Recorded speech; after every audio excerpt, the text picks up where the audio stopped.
The struggle is real. And often, it's the struggle that actually leads us to success. That's what Pat and I are going to talk about today in episode number 73 of the Coaching Life podcast.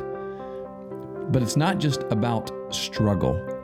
It's about how we take the opportunity to use those moments for our benefit. How can we present those kinds of opportunities to the people we lead? What do we mean by struggle? What do we mean by success? Well, join us today, and hopefully when we're done, we'll be ready to welcome the struggle. Coach, I remembered something. Yeah? A long time ago, I was umpiring a 13U baseball game,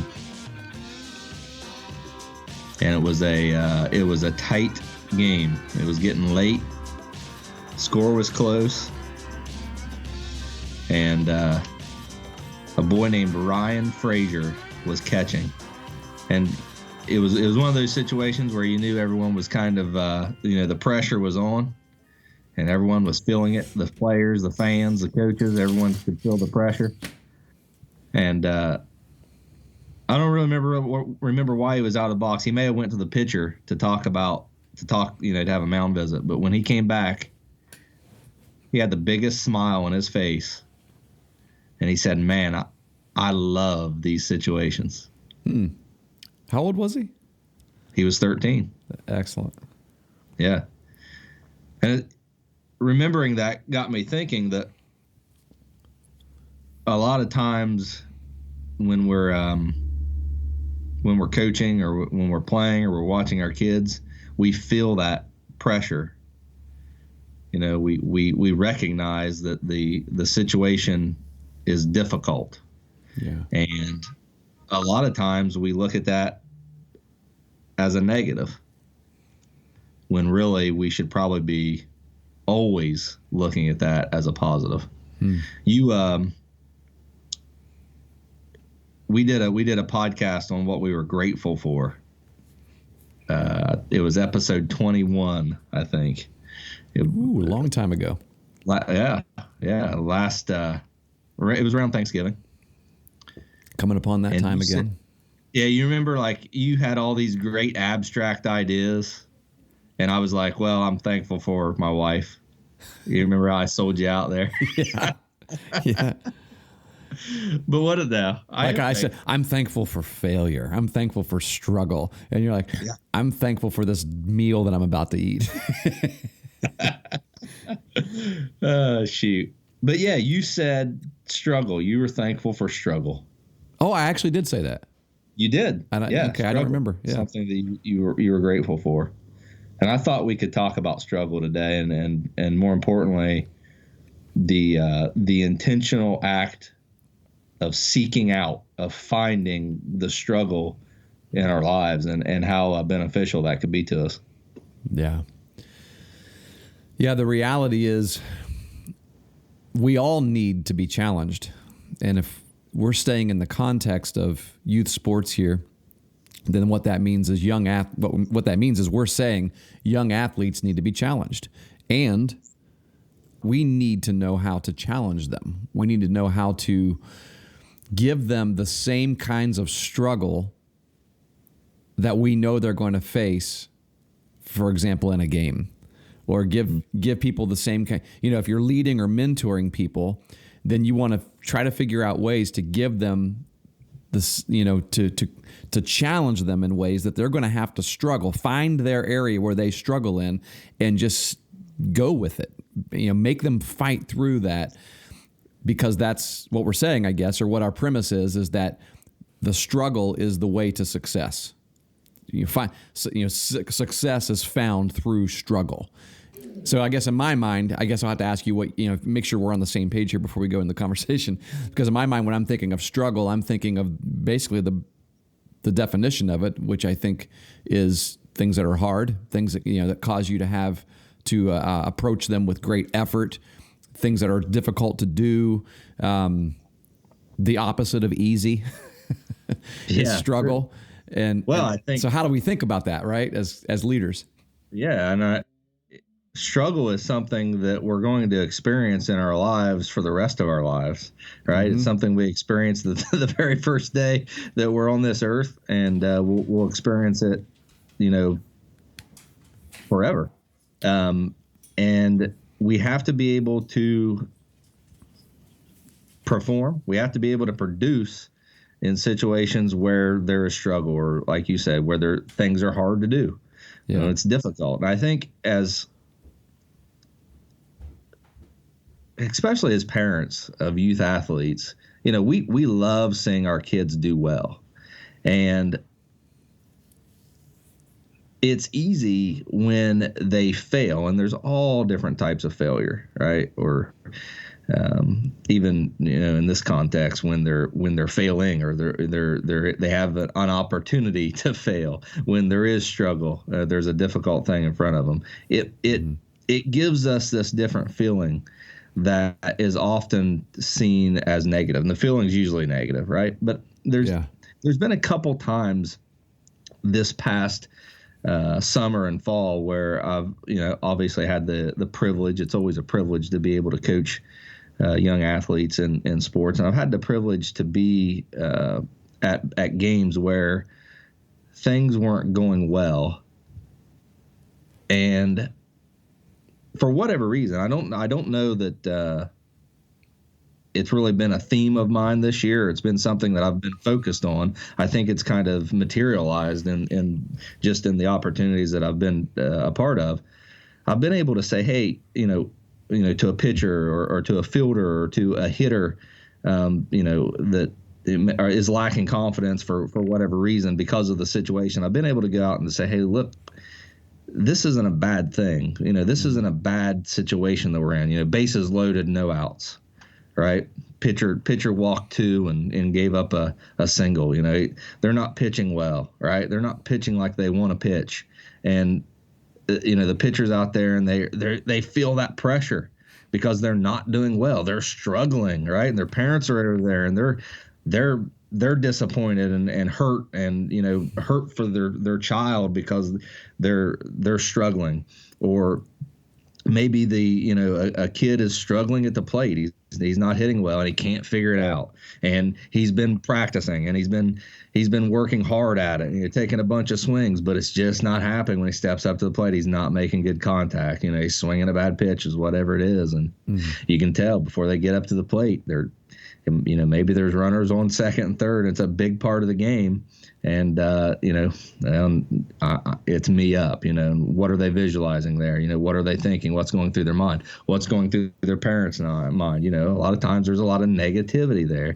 And I've had the opportunity to be in some of those situations where I just say to the player, hey, look, we want these situations.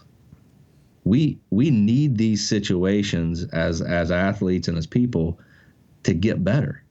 And it's a great opportunity. It's something that is very difficult to simulate. We talk about simulating game situations in practice and how that makes us better as players and as teams, but it's very hard a lot of times to simulate that pressure that comes in big time situations, or during that moment of immediately following or during struggle or failure. It is.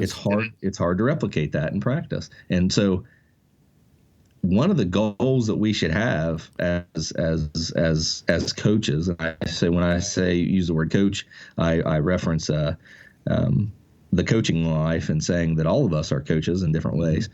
One of the responsibilities we have is preparing our kids for those moments and helping them to recognize those moments, to understand that just because there's a feeling inside of you of negativity, it doesn't necessarily mean that the situation is a negative situation.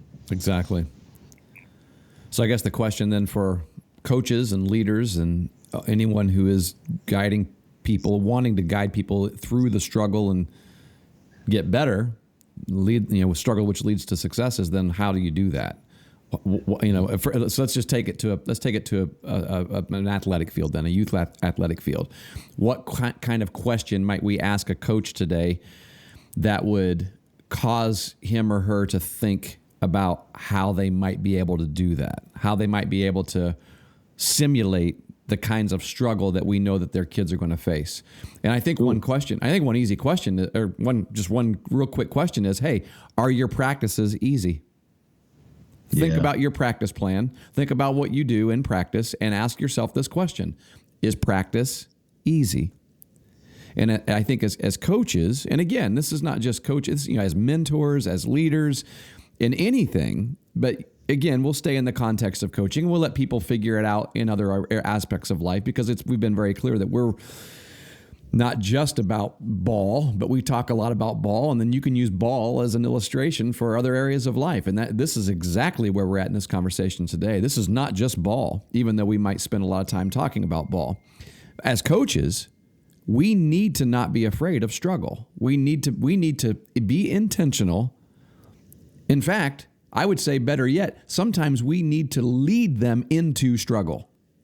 Yeah. We need to figure out a practice plan that would actually create struggle.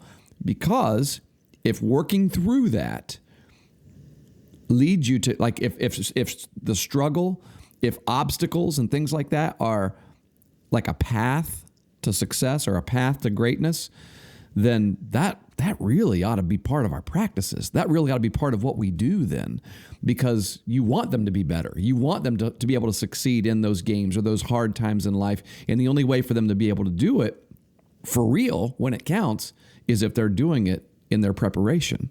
But a lot of times kids don't understand how to prepare themselves in that way. Parents may not know how to prepare their kids in that way. So that's really a role that rests on the shoulders of a coach. Yeah, and the best preparation, the best way to be prepared is to have experience in it. Right? We talk about as sports fans, I guess. I'm not an analyst by any stretch of the imagination, but we talk about like playoff teams. Wow, that's a playoff team, because they've been there before. They've had experience in the postseason, so they're prepared. A lot of times when people are talking about who's going to win a playoff series, the advantage typically goes to that team that's has been in the playoffs for the last few years. Again, if they're facing a team that's new and this is their first trip to the playoffs, because they've been there before, right? Yeah. They've experienced the playoffs, and just being in those moments help prepare us for the situation. Just being able to perform, because a lot of times, and the moments you're talking about are moments that they had in game, right? In the game. Right. And not everyone makes it there. Not everyone gets to experience those moments in the game. So how do we get them? Yeah. Sorry, I didn't mean to interrupt your thought. No, that's a great aside there. That's exactly what we need to do.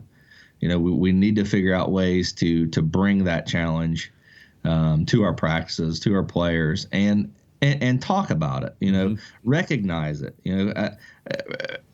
Give them the ability to know when they're out there on the mound and they're struggling. Yeah. You want them to be able to say, "Okay, I've felt this before, right? And I know how to handle it. I know what I need to do." Yeah, exactly. Yeah. So here's the challenge before you and me, Pat. What this podcast has always been about since day one, even though we spent maybe the first 3 episodes or maybe just the first episode outlining problems that we saw in the world of youth sports. One of the things that this podcast has always been about is not just identifying the problem, but giving people solutions. Right. So we're talking about, hey, listen, don't be afraid of the struggle, because it's the path to greatness. Work through struggle, create struggle. So I guess maybe our task before us, you and me, is what kinds of real practical things can we put in people's hands so that they can do this? Because I think sometimes it's really hard to find that, right? As a coach, it's hard to think about. It's hard to know how to do this, right?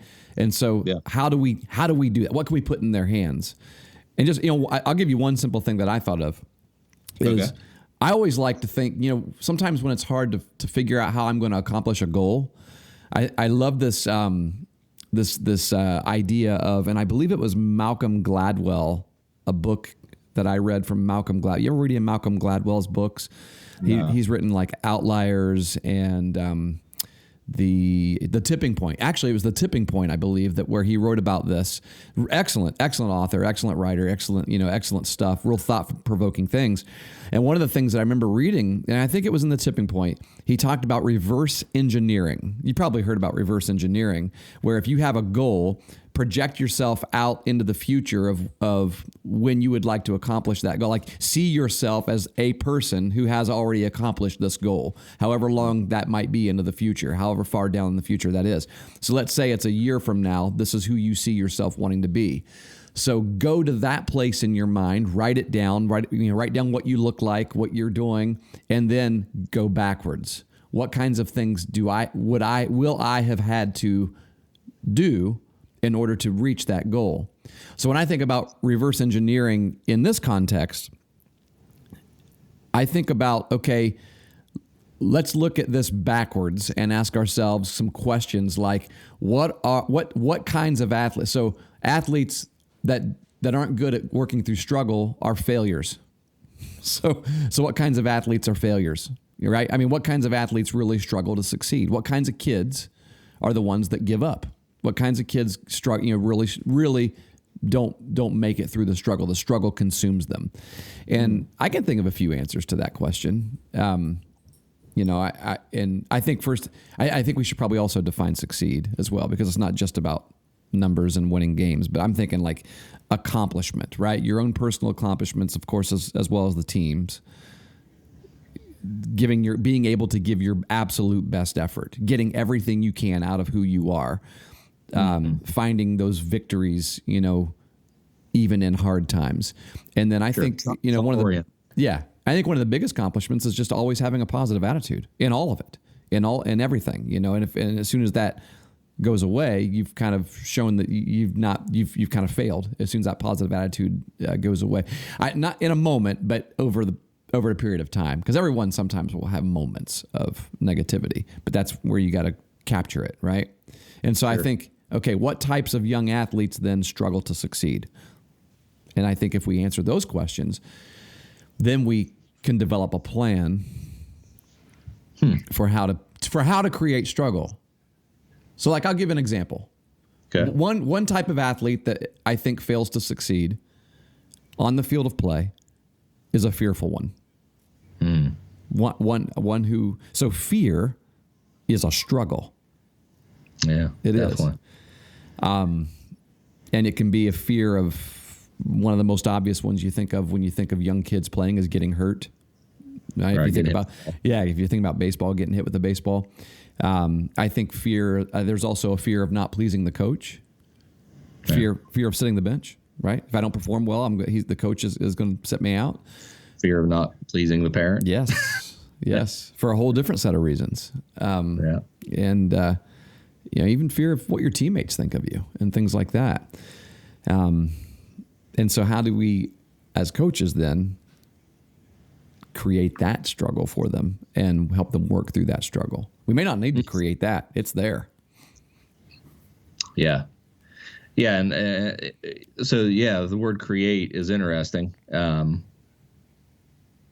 We probably want to I would say we need to present the opportunity for that challenge, or the opportunity to be fearful, I guess you would say. And what's coming to my mind now is just say a kid that's afraid to field a ground ball for whatever reason. A lot of times for the same reason, right? Getting hit by it. Bad hops. Sure. Yeah, right. Exactly. We need to provide them, obviously, opportunities to field ground balls in practice, but also in an environment where they understand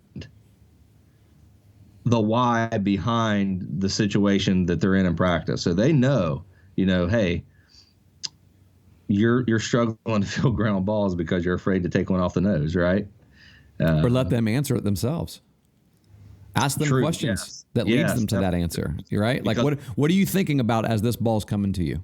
Yes, that's a great point because I'm so guilty of this. I'm so guilty of this. And my youngest son Jeremiah he fouled a ball off his face a couple years ago, and really struggled with it's a fear of the ball is what You it said is. But fouled it off his face. yeah, he trying to was bunt? ahead of it. No, he was ahead of it, hit it off the handle, and it came right back and Wow. and hit him on the eyebrow.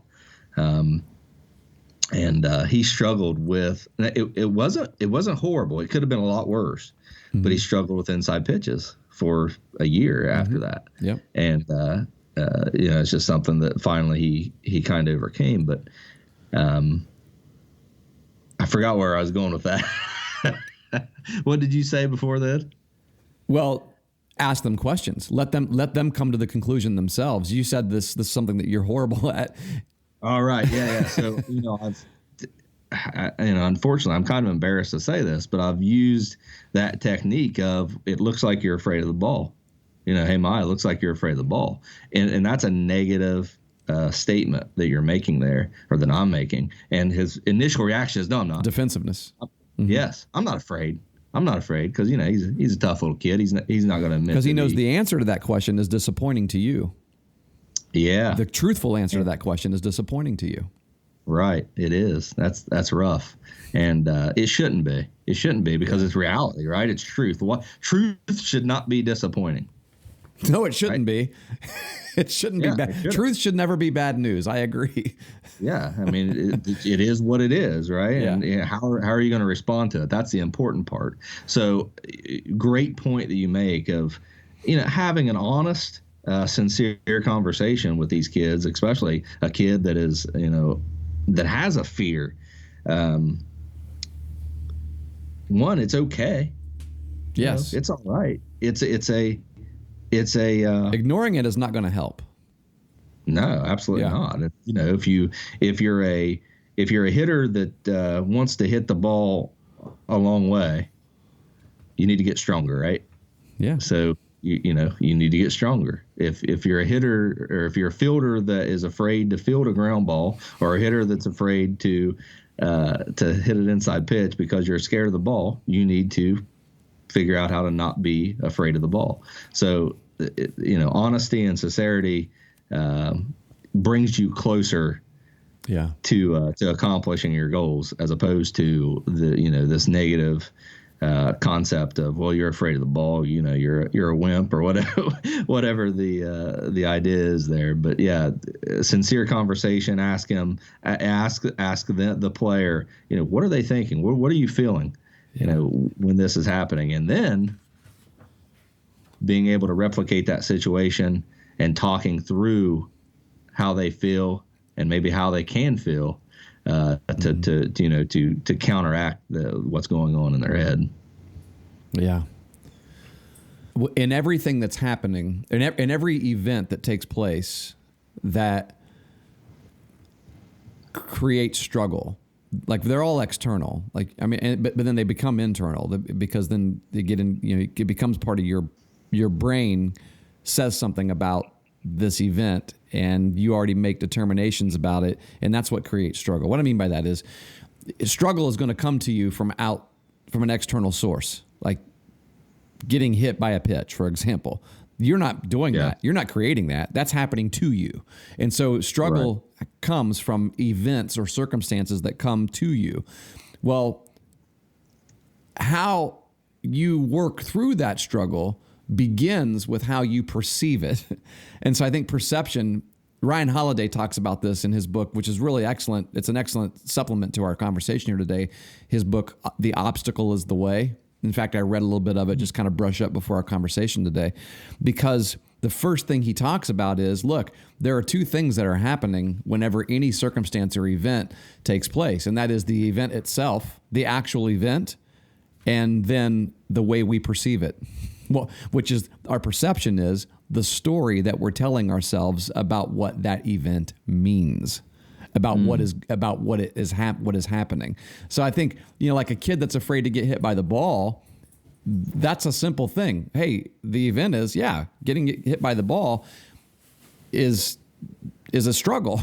But the reason it becomes such a huge struggle is because we're always thinking about in our minds, we're always telling ourselves about what it means. And what does it mean? Well, it means it's going to hurt really bad. It means I'm never going to be able to play again because it's going to break me, and all this ridiculous stuff. We build it up as such a huge thing. And the reality is, and that's why moms and dads are like, we've been there. We've gotten hit by pitch, and we realize hundreds and thousands of other people have gotten hit by pitch before, and they've been just fine. And we tell our kids that, right? Hey, look, you're not the only one that's ever going to get hit by a pitch. It happens. It's part of the game. You're going to be just fine. They don't think that because the story they're telling themselves is this is the worst thing in the world. And so perception is huge, and how we deal with that is I think really important. Yeah, isn't that the lesson behind the idea of moving mountains if you have the faith of a mustard seed? Oh yes, absolutely it is. Absolutely it is. Yeah, because you don't allow that mountain to deter you, right? You're not afraid of that mountain. You understand that the size, I guess, is just a visual, and it's not necessarily an indictment on what you have to do to get over top of it. So, well, I mean, it's in a way what you're talking about there is like you recognize that it's there, but then you also have you engage in what would be like an internal power, which is your will, right? Like, okay, this mountain was huge, but my will is stronger, and your will. Well, and I should, because I think we can get we have misconceptions about what it means to have the will, like what your will is. I think sometimes we think the will is how bad you want something, right? What is your will to win and all that? But in truth, I think, like, for example, moving a mountain, you're not going to move that. I mean, you're not going to move it no matter how bad you want to. But I think your will in that sense is recognizing the truth about what it is and then surrendering to that. I mean, I think in many ways, your will is stronger. It's about surrender. It's not about you saying, hey, if I'm just strong enough, I'm going to beat this thing. It's about recognizing, hey, you know what? This thing's pretty big. And what some people see as weakness is actually strength because I'm recognizing it. And the only way that I'm truly going to be able to fight this battle is to see how big it is and then just start attacking it little by little. Sure. That's a good point. Yeah, that kind of fits into the idea of ignoring, a situation or not talking about the truth of a situation because it might be embarrassing or painful to somebody. But it makes a lot of sense. Yeah. Yeah. So we've gotten pretty conceptual there. I said something about getting pragmatic, given actual practical examples that people can use, but that's pretty deep stuff right there. Sure. Well, yeah, let's go back to that real quick. So one of the things that come to my mind is, and this is something that I am kind of weak at, I would say, because I love practice plans and I like things to go exactly how I want them to go. And a lot of times when you develop a practice plan and you want to follow it minute by minute, you kind of box yourself in on some of the possibilities that you have. But providing an environment in practice that doesn't put your players in a mode of just going through the motions, right? Maybe give them a plan, every once in a while that they don't expect. Mm-hmm. Provide them with a change up, something at a different speed, or a larger portion of your practice goes to focused on something different, maybe like unstructured free play, right. But things like that you can do. A lot of times as coaches, we get into this. I don't know if zone's the right word because I'm trying to. I think zone is normally a positive thing, but I would say we get into this zone of kind of just doing the same. Yeah, rut. Yeah, like that's a good word for it. We just kind of do the same thing over and over again. And the simple fact of the matter is especially the game of baseball, but, sports in general, they present a lot of different scenarios and you experience them throughout, the period of the game. So the more that you're able to be caught off guard, right? Yes. Be surprised by something, and then still able to compete in that and compete at a level where you're confident and you're not shaken. The more you're able to do that, the more it'll translate over into those game situations that when surprising things happen. Yeah, that's a great point. I know a lot of it. There's something that I like to focus on. You're running a drill as a coach. You're running a drill. Maybe it's a ground ball drill. What happens in your practices when you hit a ball to second base and maybe he's supposed to, I don't know, maybe he's supposed to pick the ball up or she's supposed to pick the ball up, not throw it, and just go put it in the bucket. Well, you hit the ball to the second baseman and they boot it. I think this is a good visual. They boot it. And to the coaches out there, what happens in your practice? Does the second baseman at that point drop their shoulders? Crap, I misplayed it. They stand up straight, they walk to the ball, they pick the ball up, they walk to the bucket, and they put it in the bucket.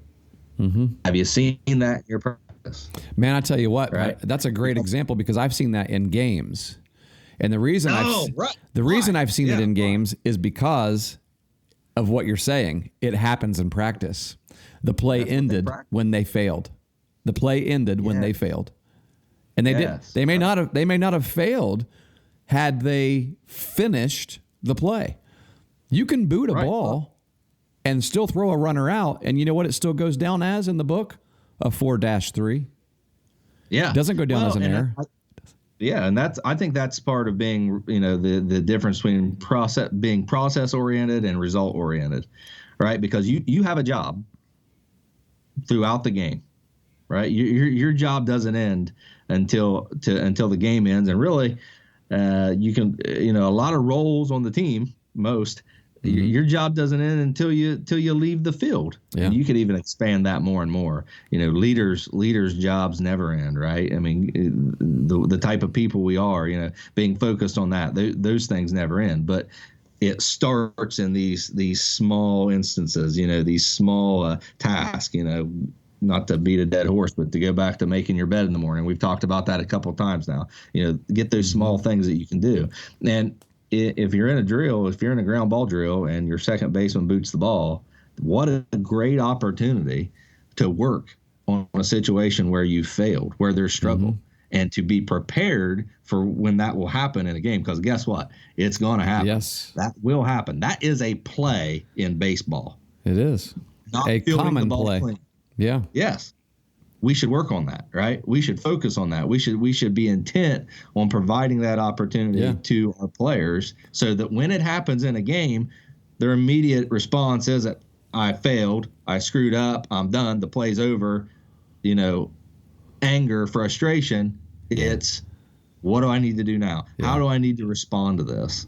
So this next round of ground balls, you're going to intentionally boot it, paddle it off of your glove, and we're going to practice how you go to get that ball, how you go and finish that play.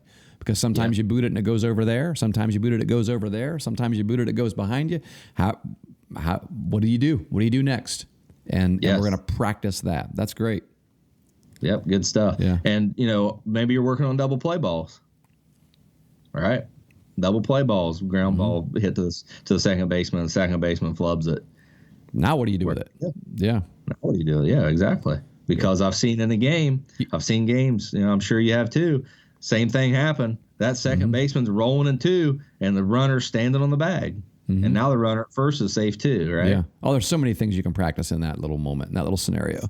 Your shortstop can practice communicating because it's not necessarily automatic that you just go to first. You may still have a chance to get the runner at second. Right. Yeah. Let the shortstop communicate 1-1-1-1-1-1, or we got him 2-2-2.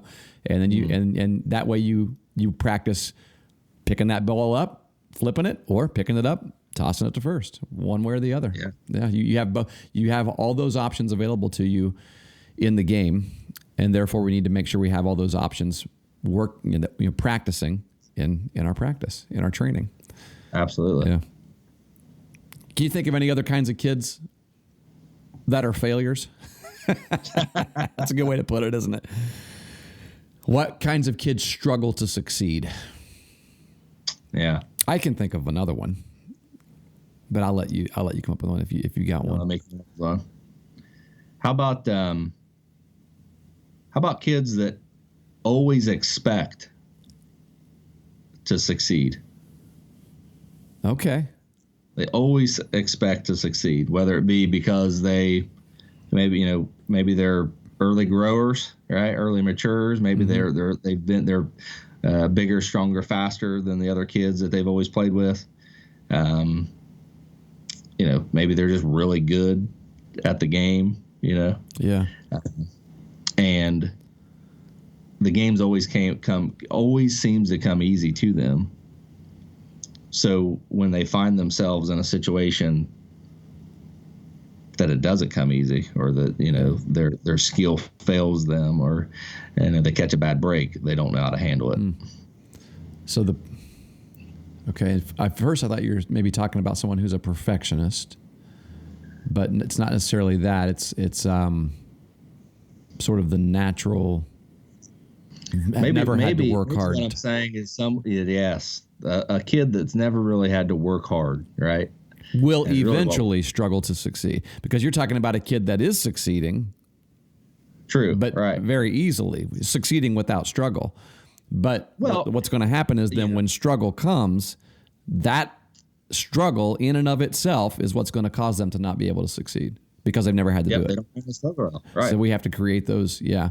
I think there are always teams, and I think youth coaches are perfect examples, prime examples of this. So much more so than even varsity sports and college sports and pro sports. I mean, by the time you get to those levels, a lot of the skill level, even though there is still some disparity, there's a lot of parity as well in the skill level there. I mean, you wouldn't be pro if you weren't pretty darn good. But you hand an 8U coach a ball team, or 10U coach, or 12U coach a ball team. If it's not a selected group of kids, if it's just a drafted group of kids, you're going to have some kids on that team that can't catch a ball when it's thrown to them, and you're going to have other kids on that team that can flip and double plays and do all sorts of advanced things. And so who do you focus on? How do you create struggle for both of those? How do you facilitate struggle for both of those? Because what's a struggle for the lower end of those kids, the less skilled of those kids, is not going to be a struggle for the more skilled. That's true. That's a good point too. I thought about that. Yeah, that's kind of a coaching challenge there. That how do you're talking about the kid? Sure. I guess it's the type of kid maybe that that hasn't had a lot of those sincere conversations, or maybe that doesn't understand that it's not always going to come easy. Or just they will make mistakes. I mean, you can be the best in the world at the game, and we seen it the other night in the World Series. There was 2 errors made on the final play, and the center fielder booted a ball that probably allowed the final run to score, but then he throws it home, and the catcher makes a swipe tag and loses the ball out of his glove. So, you can be the best in the world and you're going to make mistakes. And if you're not prepared for that, it's a very humbling experience. Sure. Sure it is. You got to know how to deal with it. Yeah. That's an interesting one. So, I think, that things like that comes down to role and understanding, what your role is to the team. I think as a coach, you can talk about leadership. You can talk about how your impact on the other players, and you can focus on those things when the situation arises in practice or even in games. I don't necessarily say you probably want to create these situations in games. As a coach, you're probably trying to put your team in the best situation to compete at their best ability, but sometimes the situations are going to happen regardless of whether you want them to or not. So Yeah. in those situations, instead of seeing them as a negative, you try to see them as a positive and try to learn from them. So you can point those things out. Yeah. What's your other example of a kid that struggles? The struggles. Well, the one that came to mind is a sore loser, and not just loser, but like players who don't get what they want all the time, which may be connected to what you just said, but I think it's a little different. I think it's different. Yeah. I think when you you can have both, but because I'm thinking about a kid that just is sour about like his playing time, not getting to play the position he wants, that kind of. I mean, that's just that sore. I mean, and I think the real struggle with this type of player is negativity. That's what the real struggle is. It's just negative about everything. Negative about they're focused on the negative things so much, like I didn't play enough, or I didn't, or maybe even I didn't do enough. Right? It's my fault, and they're so focused on that. I mean, you get so focused on that, you can't learn from your mistakes.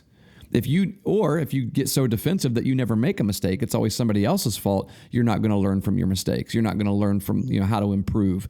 And so, how do we handle those types of situations and those types of kids? Do you have an answer for that? Because you'd love to hear it. Well, I think that's where that's where we get the phrase "come to Jesus" moments. Yeah. Because, when you have a narcissistic player. You know what? Here's the thing, Coach. That's so true. And it seems so brutal to use that word. Narcissist? That's what it is, yeah. Well, it is. It's narcissism from the whole family usually. Because honestly, what do you hear a lot from parents after games after, let's say, several games a team's maybe on a losing streak? What do you hear? Players aren't in the right position. Well, it's because they're playing that kid and not mine. And so, and I mean, we have such an inflated view of our importance, or the importance of my kid on the team, or the importance of me on this team, that it creates so much struggle for the team.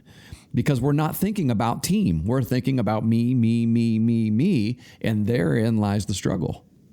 That's a great point. Yeah. I think that's a great approach to struggle in general, too. It's a great approach to it in life and in our example of baseball, because your response to struggle isn't just about you. Mm-hmm. Right. And I think that's one of the things you learn as you get older is no matter what you're experiencing, you've got some responsibilities that are bigger than yourself now. Yeah. A lot of times anyway. So absolutely. That's a good point. I think you incorporate that. That's a culture thing. That's something that, you can't just talk about once in practice and make it stick. Talking about team and, how we respond as a team and, mm-hmm. How responding as individuals impacts that response of the team. I think that's something that we have to talk about a lot. To make it work. Yeah. But you can see the teams that do make it a priority. Yeah, you can. And they're fun to watch. Sure. Because they don't get as surprised by those adversity moments. Like you're talking about, a minute ago, you said a kid that is surprised when they don't succeed. I mean, sometimes that's the struggle is we get surprised when failure comes. We get surprised. Sometimes it's the littlest thing, like I struck out, and we get so angry about it, and like, well, don't be surprised. Don't be surprised. Don't expect that you're going to strike out, but don't be surprised that you just struck out either, because it happens. Don't be surprised that you failed, because it happens. And so we got to figure out how to work through it. Sure. Yeah, and not just don't be surprised. I think when there's struggle, don't stress about it. Embrace it. I mean, and realize, hey, this is okay. Good. Here we go. Here's a struggle. The way to success is through this struggle. It's an opportunity. Right? Yes. I think I've mentioned this before, but I took a customer service class one time in my professional career several years ago, and the individual was like, when someone calls you with a problem, your attitude shouldn't be, oh no, there's a problem. Mm-hmm. It should be, oh, there's a problem, great, how can I help? That's why I'm here. And that's kind of that was, overall, that's kind of the message that I think I would like to bring today to everyone is that, challenging situations, albeit, they're not fun, always, Mm-hmm. I guess it depends on your perspective, but they are opportunities to grow. And that's why we're here, right? We're here to get better every day. How can I get better? How can I be a better person? How can I be a better player? How can I be a better coach? And those opportunities, the more of those opportunities that we have, the better we are. So it's good to recognize them as they happen, and it's also good to try to present them or to find them for ourselves and for our athletes, so that they can experience them too. Yeah. And I think it's important for us to always understand that there is always a way through the struggle. There is. Absolutely. There is. And sometimes it's hard to find. Sometimes it takes time to find. Sometimes it takes a lot of patience to let someone fail a lot and work through many different failures to get through the struggle that they're facing, the big struggle. But the reality is there really is no reason to get really worked up about it, because there's going to be a way through it. We just got part of our job is to find it. And that's the challenge of sports, right? The challenge of a lot of things, but challenge of life, but challenge of sports. And it's the things that we overlook sometimes, it's that's spending time on your craft there, being able to dedicate that time and the patience and the commitment to overcoming these issues that we have. It's not always going out and taking 200 swings off a tee and calling it a day. There's a lot of different things that go on in a baseball game and in a competitive athletic competition. There's a lot of things that happen, and getting better at all those things is what we should be focused on. So a lot of times people say, I'm surprised that kid's that good at doing what he does. And, they may ask, what has your kid done to be that good? And the answer might be, well, he's, we go throw BP every once in a while, but what's not being talked about is maybe the time that you spend, strength training, or the time that you spend just throwing balls back and forth in the living room, right? Work on hand-eye coordination, or the conversations you have, or talking about hitting, watching baseball. There's all these different ways. I guess we're kind of getting off topic a little bit, but it's not easy. No. Right? It's not easy, but there's a lot of different ways, a lot of different things that you can do to be the best version of you that you can be. And one of those big ways is to find the struggle. Yeah. And a lot of times the struggle finds you. And so then you find your way through. And we rejoice, right? Exactly. That's what we're looking for. So it's not a bad situation. I mean, think about it big picture here. Every single person's dealing with this. I mean, what's been as a society, what's been our greatest struggle here for the past 5-6 months? Yeah, it's been everything that surrounded this coronavirus pandemic. The things we know, the things we don't know, the things that we agree with, the things we disagree with, the things that we believe, the things we don't believe, the things that we actually have to face versus the things that we might have to face, the unknown, right? And the question that I guess we should all ask ourselves is, has it made us better or worse? Great question. Because what's everyone saying? Oh man, I can't wait until things are back to normal. Back to normal. Yeah. It's or are you using this? Are you using it to get better? Because here's the thing. It's a struggle, right? I mean, we're struggling right now. A lot of people are struggling. You and I are struggling to get a podcast out on time. We are because here's the thing. Here's what people don't know. It was easy because we were on campus, Yes. right? We knew we were coming to the studio, and now we're off. We're remote, and I leave my studio equipment in different places. Can't find it. And all that. People are pinging us though, and things come up now. It's just like it's a different world. So there's challenge, and now it's like, oh man, if we could just get back to the way it was, things would be so much easier and so so refreshing. But that's the benefit that struggle brings us. Yes. And I think a lot of times when I think about heaven, everyone wants to know, what heaven's like, and the Bible gives you a few details, but it doesn't really tell you exactly what heaven's going to be like, and people have their own ideas about this. But I know that in life we have a lot of pains that we experience. We have physical pain, we have mental pain, we have illnesses, we have heartache, and those things really get us down. Yeah. And I know if you can imagine a world without those pains, just eliminate those pains from your life, you're living in a pretty good place, So to me, I've always kind of looked at heaven that way, as these struggles these small struggles, these small pains that we have on earth, they're not going to be there, right? So that's going to be a great place. But the idea there is we're struggling now, and if you experience that struggle and you perform through that struggle, and you're able to produce through that struggle, and it's not that big of a deal, because long term, right, the struggle's not going to last, right? Tough times don't last. Yeah. Long term, you're going to be better for it. Yeah, tough people do.